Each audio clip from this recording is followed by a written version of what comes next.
भारत माता की, भारत माता की, भारत माता की।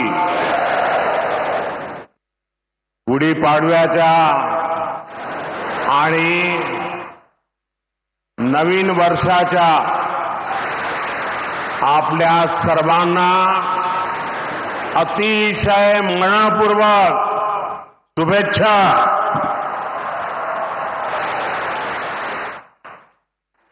कार्यक्रम में उपस्थित परम पूजनीय सरसंघचालक जी डॉक्टर मोहन भागवत जी, स्वामी गोविंद गिरी जी महाराज, स्वामी अवधेशानंद गिरी जी महाराज, महाराष्ट्र के लोकप्रिय मुख्यमंत्री देवेंद्र फडणवीस जी, केंद्रीय मंत्रिमंडल में मेरे साथी नितिन गडकरी जी, डॉक्टर अविनाश चंद्र अग्निहोत्री जी, अन्य महानुभाव और उपस्थित सभी वरिष्ठ साथी, राष्ट्र यज्ञ के इस पावन अनुष्ठान में आज मुझे यहां आने का सौभाग्य मिला है। आज चैत्र शुक्ल प्रतिपदा का ये दिन बहुत विशेष है। आज से नवरात्रि का पवित्र पर्व शुरू हो रहा है। देश के अलग अलग कोनों में आज गुड़ी पड़वा, उगादी और नवरेह का त्योहार भी मनाया जा रहा है। आज भगवान झूलेलाल जी और गुरु अंगद देव जी का अवतरण दिवस भी है। ये हमारे प्रेरणा पुंज परम पूजनीय डॉक्टर साहब की जयंती का भी अवसर है और इसी साल राष्ट्रीय स्वयंसेवक संघ की गौरवशाली यात्रा का 100 वर्ष भी पूरे हो रहे हैं।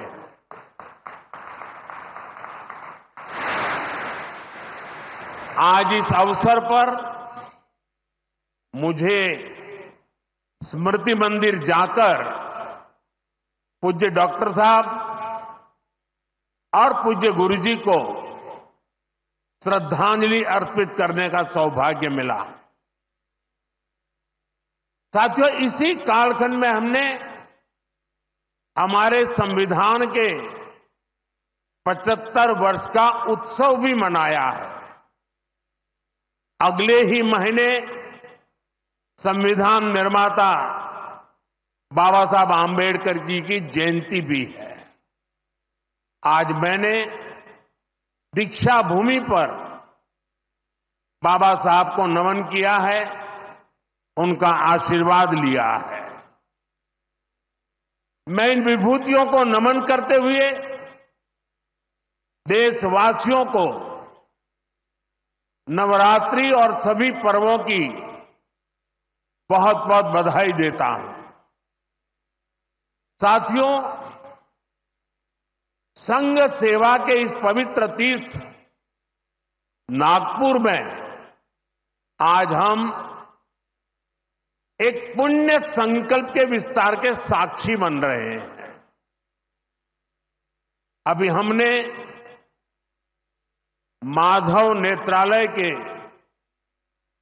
कुल गीत में सुना, अध्यात्म, ज्ञान, गौरव, गुरुता का ये अद्भुत विद्यालय, मानवता रत यह सेवा मंदिर, कण कण में देवालय।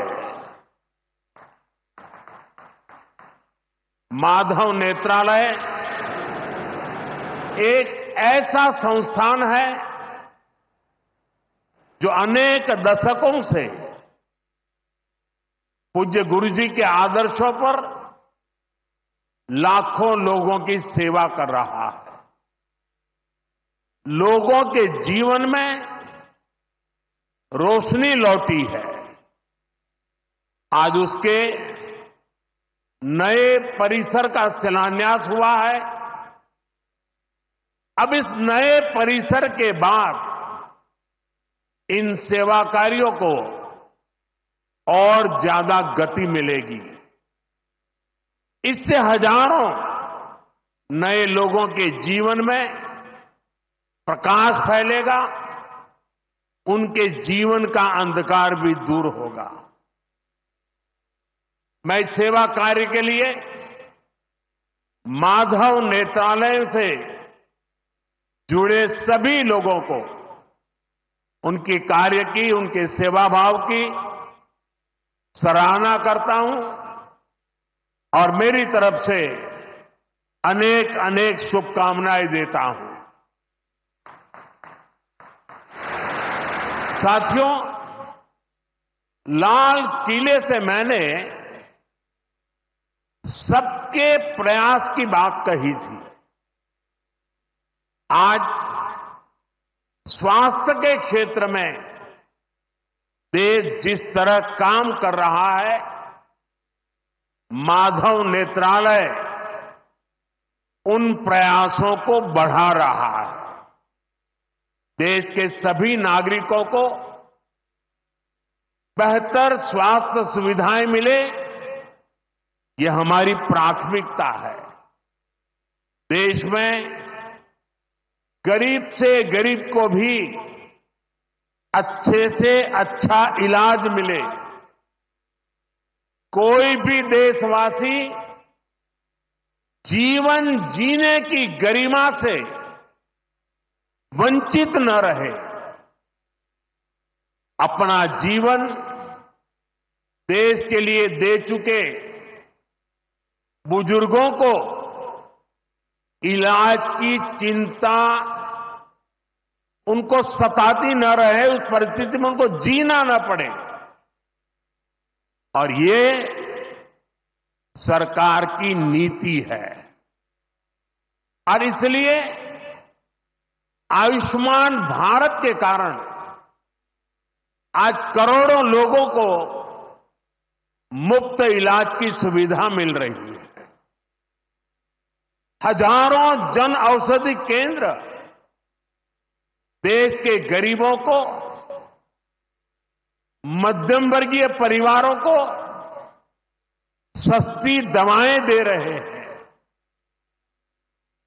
इन दिनों देश में करीब 1,000 डायलिसिस सेंटर जो मुफ्त में डायलिसिस की सेवा का एक यज्ञ चला रहे हैं।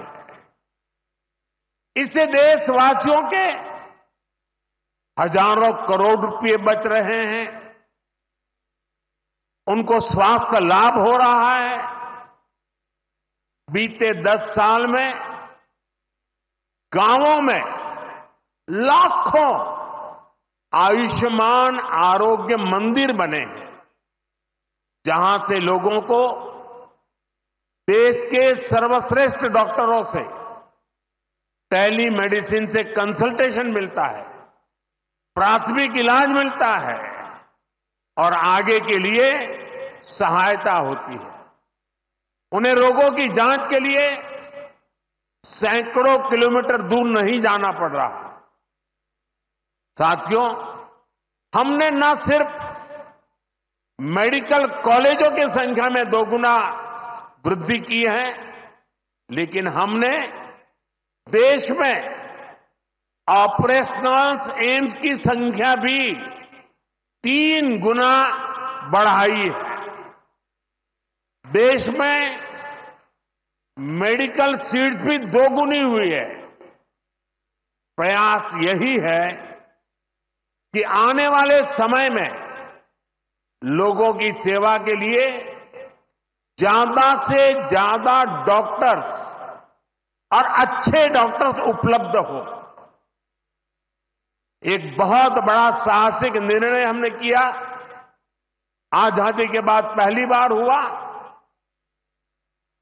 इस देश का गरीब का बच्चा भी डॉक्टर बन सके, उसके सपने पूरे हो सके, इसलिए विद्यार्थियों को अपनी मातृभाषा में डॉक्टर बनने की सुविधा हमने उपलब्ध कराई। आधुनिक चिकित्सा विज्ञान से जुड़े इन प्रयासों के साथ ही देश अपने पारंपरिक ज्ञान को भी आगे बढ़ा रहा है। हमारे योग और आयुर्वेद, इन्हें भी आज पूरे विश्व में नई पहचान मिली है। भारत का सम्मान बढ़ रहा है। साथियों, किसी भी राष्ट्र का अस्तित्व पीढ़ी दर पीढ़ी उसकी संस्कृति के विस्तार, उस राष्ट्र की चेतना के विस्तार पर निर्भर करता है। हम अपने देश का इतिहास देखें तो सैकड़ों वर्षों की गुलामी, इतने आक्रमण, भारत की सामाजिक संरचना को मिटाने की इतनी क्रूर कोशिशें, लेकिन भारत की चेतना कभी समाप्त नहीं हुई। उसकी लौ जलती रही। ये कैसे हुआ?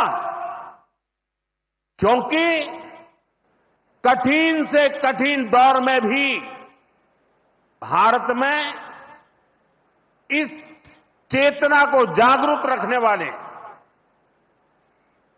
नए नए सामाजिक आंदोलन होते रहे। भक्ति आंदोलन उसका ये उदाहरण, जिससे हम सब भली भांति परिचित हैं। मध्यकाल के उस कठिन कालखंड में हमारे संतों ने भक्ति के विचारों से हमारी राष्ट्रीय चेतना को नई ऊर्जा दी। गुरु नानक देव, कबीरदास, तुलसीदास, सूरदास, हमारे यहां महाराष्ट्र में संत तुकाराम, संत एकनाथ, संत नामदेव, संत ज्ञानेश्वर, ऐसे कितने ही संतों ने हमारी इस राष्ट्रीय चेतना में अपने मौलिक विचारों से प्राण फूंके। इन आंदोलनों ने भेदभाव के फंदों को तोड़कर समाज को एकता के सूत्र में जोड़ा। इसी तरह स्वामी विवेकानंद जैसे महान संत भी हुए। उन्होंने निराशा में डूब रहे समाज को झकझोरा, उसे उसके स्वरूप की याद दिलाई, उसमें आत्मविश्वास का संचार किया और हमारी राष्ट्रीय चेतना को बुझने नहीं दिया। गुलामी के आखिरी दशकों में डॉक्टर साहब और गुरुजी जैसे महान व्यक्तित्वों ने इसे नई ऊर्जा देने का काम किया। आज हम देखते हैं राष्ट्रीय चेतना के संरक्षण और संवर्धन के लिए जो विचार बीज 100 साल पहले बोला गया, वो महान वटवृक्ष के रूप में आज दुनिया के सामने है। सिद्धांत और आदर्श इस वटवृक्ष को ऊंचाई देते हैं। लाखों करोड़ों स्वयंसेवक इसकी टहनी, ये कोई साधारण वटवृक्ष नहीं, राष्ट्रीय स्वयंसेवक संघ भारत की अमर संस्कृति का आधुनिक अक्षय वट है। ये अक्षय वट आज भारतीय संस्कृति को, हमारे राष्ट्र की चेतना को निरंतर ऊर्जावान बना रहा है। साथियों, आज जब हम माधव नेत्रालय के नए परिसर का काम शुरू कर रहे हैं तो दृष्टि की बात स्वाभाविक है। हमारे जीवन में दृष्टि ही हमें दिशा देती है। इसलिए वेदों में भी कामना की गई है, पश्चिम शरदः शतम, अर्थात हम 100 वर्ष तक देखें। ये दृष्टि आंखों की यानी बाह्य दृष्टि भी होनी चाहिए और अंतःदृष्टि भी होनी चाहिए। जब अंतःदृष्टि की बात करते हैं तो विदर्भ के महान संत श्री गुलाबराव महाराज जी का स्मरण भी होना स्वाभाविक है। उन्हें प्रज्ञाचक्षु कहा जाता था। बहुत कम आयु में ही उनको आंखों से दिखाई देना बंद हो गया, लेकिन फिर भी उन्होंने अनेकों पुस्तकें लिखी थी। और अब कोई भी पूछ सकता है कि जब आंखों से दिखाई नहीं देता है तो उसके बावजूद भी कोई इतने ग्रंथ कैसे लिख सकता था? इसका उत्तर यह है कि उनके पास भले ही नेत्र नहीं थे, लेकिन दृष्टि थी। ये दृष्टि बोध से आती है, विवेक से प्रकट होती है। ये दृष्टि व्यक्ति के साथ ही समाज की को भी बहुत शक्ति देती है। हमारा राष्ट्रीय स्वयंसेवक संघ भी एक ऐसा संस्कार यज्ञ है जो अंतःदृष्टि और बाह्य दृष्टि दोनों के लिए काम कर रहा है। बाह्य दृष्टि के रूप में हम माधव नेत्रालय को देखते हैं और अंतर्दृष्टि ने संघ को सेवा का पर्याय बना दिया है। साथियों, हमारे यहां कहा गया है, परोपकाराय फलंति वृक्षाः,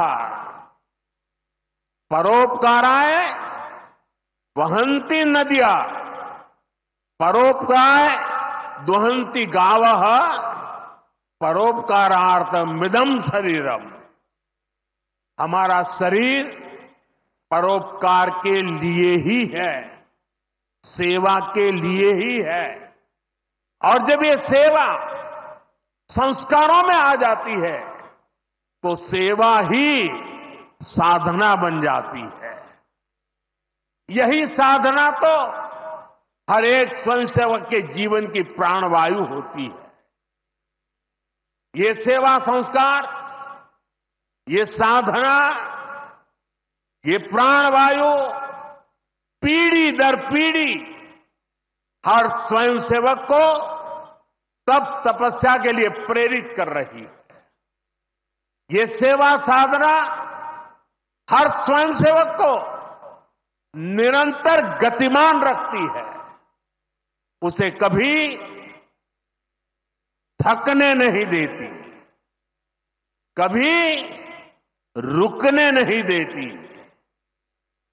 पूज्य गुरुजी अक्सर कहा करते थे, जीवन की अवधि का नहीं, उसके उपयोगिता का महत्व होता है। हम देव से देश और राम से राष्ट्र के जीवन मंत्र लेकर के चले हैं, अपना कर्तव्य निभाते चलते हैं। और इसलिए हम देखते हैं, बड़ा छोटा कैसा भी काम हो, कोई भी कार्य क्षेत्र हो, सीमावर्ती गांव हो, पहाड़ी क्षेत्र हो, वन क्षेत्र हो, संघ के स्वयंसेवक निस्वार्थ भाव से कार्य करते रहते हैं।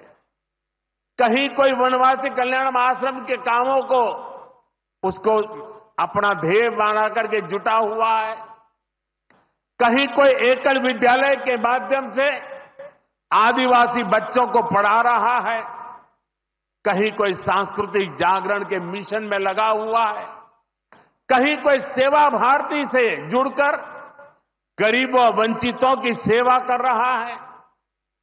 अभी हमने प्रयाग में महाकुंभ में देखा, वहां नेत्र कुंभ में कैसे स्वयंसेवकों ने लाखों लोगों की मदद की। यानी जहां सेवा कार्य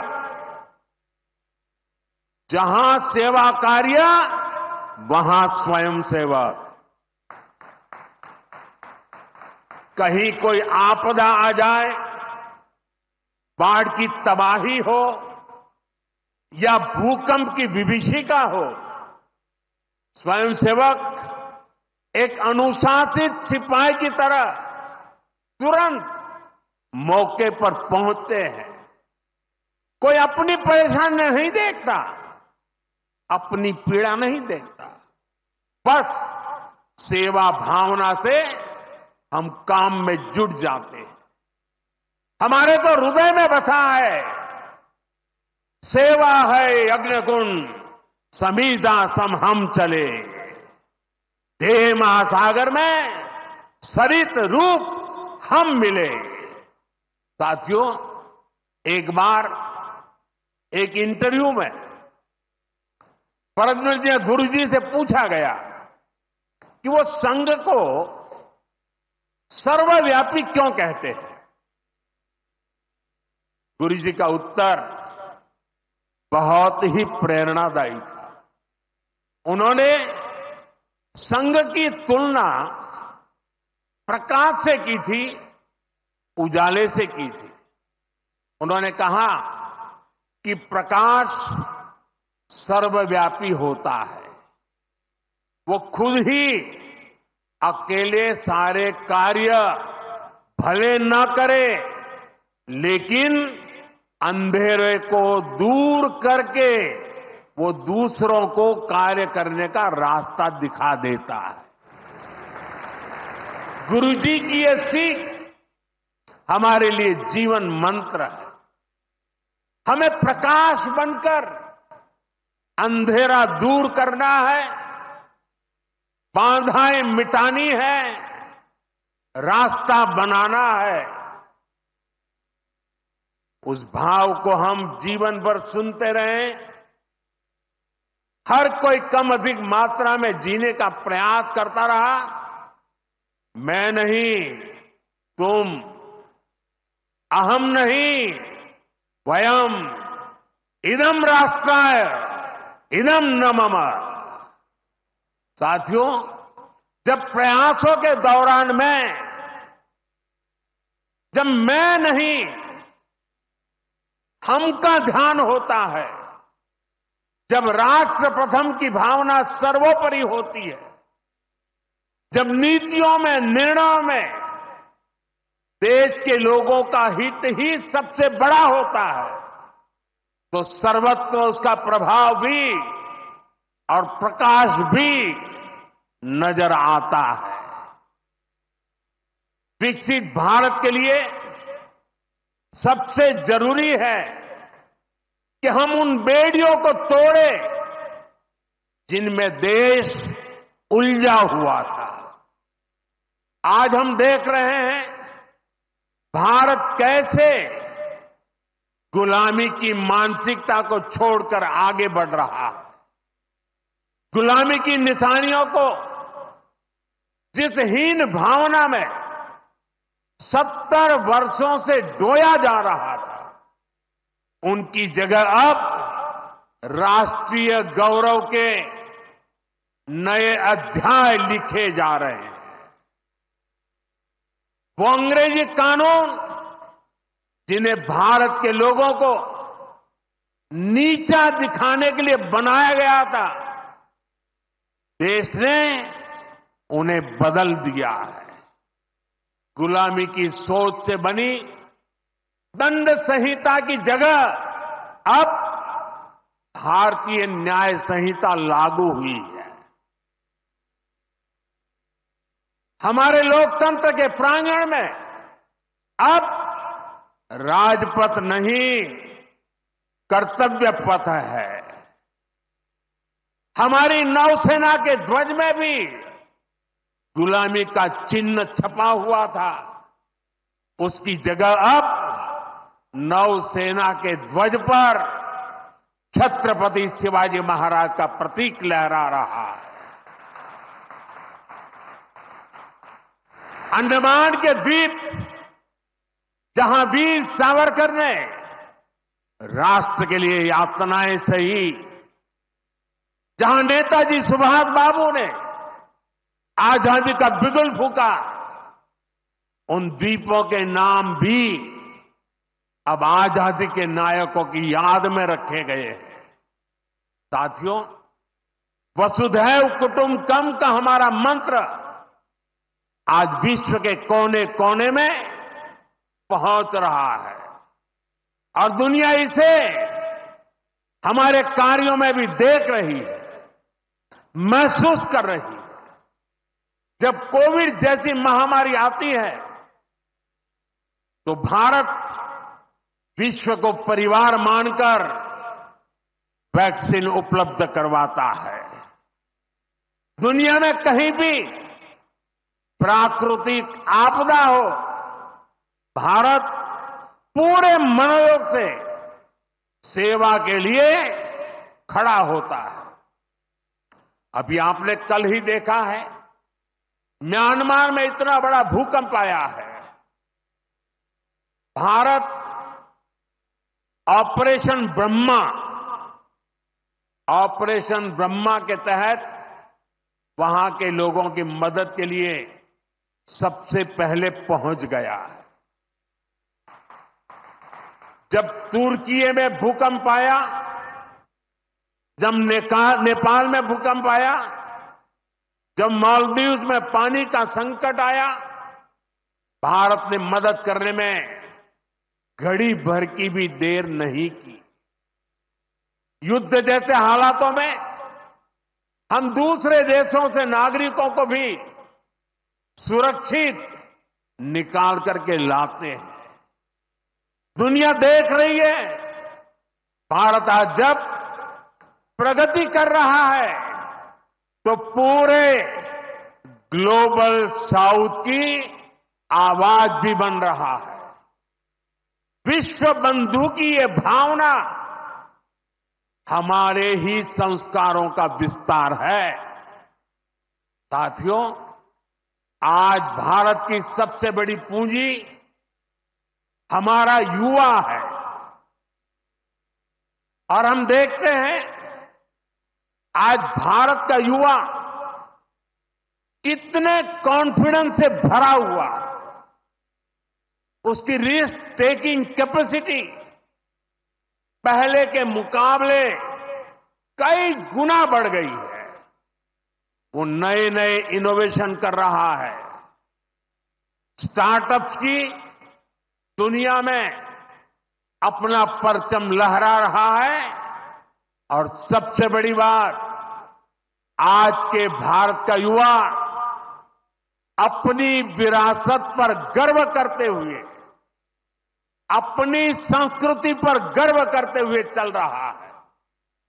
अभी हमने प्रयागराज महाकुंभ में देखा, आज की युवा पीढ़ी लाखों करोड़ों की संख्या में महाकुंभ में पहुंची और इस सनातन परंपरा से जुड़कर गौरव से भर उठी। आज भारत का युवा देश की जरूरतों को ध्यान में रखते हुए काम कर रहा है। भारत के युवाओं ने मेक इन इंडिया को सफल बनाया है। भारत का युवा लोकल के लिए वोकल हुआ है, एक जज्बा बना है। हमें देश के लिए जीना है, देश के लिए कुछ करना है। खेल के मैदान से लेकर अंतरिक्ष की ऊंचाई तक राष्ट्र निर्माण की भावना से ओतप्रोत हमारे युवा आगे बढ़ रहे हैं, आगे चलते ही जा रहे हैं। यही युवा 2047 के जब आजादी के 100 साल होंगे, विकसित भारत के लक्ष्य की ध्वजा थामे हुए है। और मुझे विश्वास है, संगठन, समर्पण और सेवा की ये त्रिवेणी विकसित भारत की यात्रा को निरंतर ऊर्जा देती रहेगी, दिशा देती रहेगी। संघ का इतने वर्षों का परिश्रम फलीभूत हो रहा है। संघ की इतने वर्षों की तपस्या विकसित भारत का एक नया अध्याय लिख रही है। साथियों, जब संघ की स्थापना हुई तब भारत की हालत भी अलग थी और हालात भी अलग था। 1925 से लेकर 1947 तक वो समय संघर्ष का समय था। आजादी का बड़ा लक्ष्य देश के सामने था। आज संघ की 100 वर्षों की यात्रा के बाद देश फिर एक अहम पड़ाव पर है। 2025 से 2047 तक ये महत्वपूर्ण कालखंड, इस कालखंड में एक बार फिर बड़े लक्ष्य हमारे सामने। कभी पूज्य गुरुजी ने एक पत्र में लिखा था, मैं अपने भव्य राष्ट्र प्रसाद की नींव में एक छोटा सा पत्थर बनकर रहना चाहता हूं। हमें सेवा के अपने संकल्प को हमेशा प्रज्वलित रखना है। हमें अपने परिश्रम को बनाए रखना है। हमें विकसित भारत के स्वप्न को साकार करना है। और जैसा मैंने अयोध्या में प्रभु श्री राम के मंदिर के नवनिर्माण पर कहा था, हमें अगले 1000 वर्षों के सशक्त भारत की नींव भी रखनी है। मुझे विश्वास है, पूज्य डॉक्टर साहब, पूज्य गुरुजी जैसी विभूतियों का मार्गदर्शन हमें निरंतर सामर्थ्य देगा। हम विकसित भारत के संकल्प को पूरा करेंगे। हम अपनी पीढ़ियों के बलिदान को सार्थक करके रहेंगे। इसी संकल्प के साथ आप सभी को एक बार फिर इस मंगलमय नववर्ष की अनेक अनेक शुभकामनाएं। बहुत बहुत धन्यवाद।